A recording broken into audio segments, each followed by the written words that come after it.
তো প্রিয় ভিউয়ার্স, আপনারা যারা আমার বিডি নিউজ 24 চ্যানেলটি এখনো সাবস্ক্রাইব করেন নাই, তারা অবশ্যই সাবস্ক্রাইব করে পাশে থাকবেন। মনোনয়ন বাতিল হওয়ার পর যা বললেন হাসনাত আব্দুল্লাহর প্রতিদ্বন্দ্বী মঞ্জুরুল। কুমিল্লার 4 আসনে বিএনপির মঞ্জুরুল আহসান মুন্সী মনোনয়ন বাতিলের পর নেতাকর্মীর উদ্দেশ্যে সামাজিক যোগাযোগ একটি স্ট্যাটাস দেন। তিনি শনিবার 17 জানুয়ারি সন্ধ্যা ফেসবুক পোস্ট তিনি বলেন, আশা হারাবেন না, এখন শেষ হয় নাই, এটি একটি আইনি প্রক্রিয়া মাত্র। এই আসনে 10 দলীয় নির্বাচনের জোট থেকে নির্বাচন করছেন জাতীয় পার্টির দক্ষিণাঞ্চলের এনসিপি মুখপাত্র হাসনাত আব্দুল্লাহ।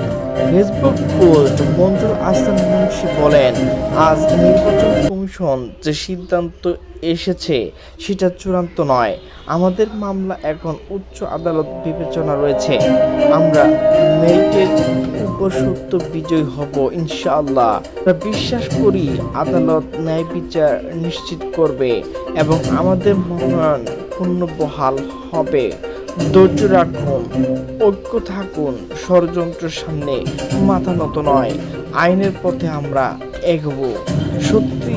সত্যের শক্তি আমাদের সঙ্গে আছে, ইনশাআল্লাহ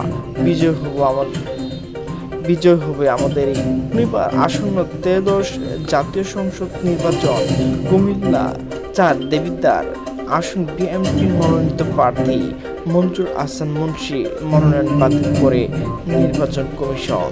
বিকেল 4টার রাজধানীর আগারগাঁও অবস্থিত নির্বাচন ভবন বেসমেন্ট এর অডিটোরিয়াম শুনানি শেষে এই ঘোষণা দেন নির্বাচন ইসি।